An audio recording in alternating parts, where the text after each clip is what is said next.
Hey everybody, if you are looking to do some division of fractions, then I am right in the spot that you need to be.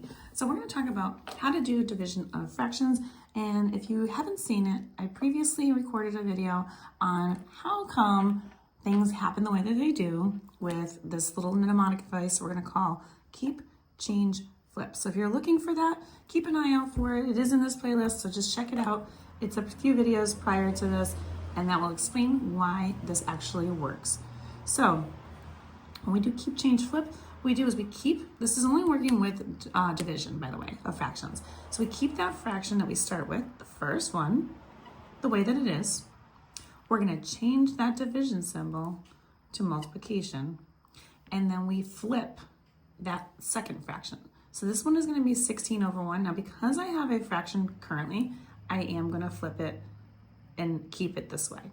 In the previous example that I did do, it was a whole number times another number with a 1 on the denominator. 1 on the denominator is not changing the number. This is still 16. So just so you know, if you have a whole number here, you don't need to put the over 1 part. You can just put the numerator. But when you have a fraction here, it does help to have fraction times fraction. So just to keep that in mind. You don't have to do that, but it does work a lot easier. Now, if you're doing this without a calculator, 7 times 16 may be a little bit more tricky for you guys to do. So my suggestion is look on the diagonals and see if there's anything that can simplify.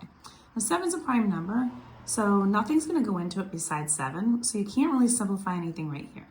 However, 8 does go into itself, obviously, and it also does go into 16. It goes into 16 2 times. So what I can do is say 8 divided by 8 is 1. And then 8 goes into 16, or 8 divided by 16 is 2. So then that way I don't have to worry about multiplying 7 times 16. You can do that, but you still have a bigger number. It would be a little bit more difficult. Now, all I have to do is just multiply across the top 7 times 2, which is 14. Then I have down on the denominator 1 times 1, which is 1. And that would just be the number 14. So that's how you go ahead and do these. Now let's take a look at this one. I suggest if you want to take a pause the video, see if you can do it on your own, and then come back and see if you got it right. So we'll do keep, change, flip. So we keep that 4/5. We're going to change that division time to multiplication. And then here we're going to flip that fraction around. So instead of it being 4/9, it's going to be 9/4.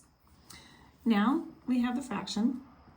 What I would do is, again, you could multiply across the top, multiply across the bottom, and then simplify it that way.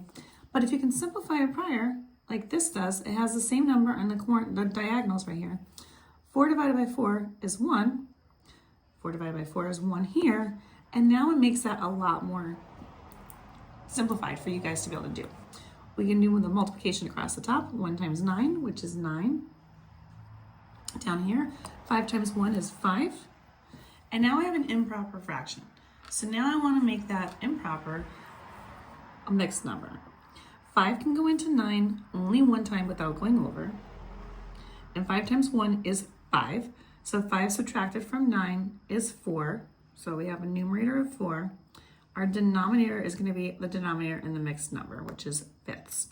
And this would be my finalized simplified answer. If you want more questions like these, find them on my YouTube, Instagram, and TikTok at E1 Algebra. All these are going to be located in my GED playlist. And don't forget to like, share, and follow me for more. Let me know what you guys think.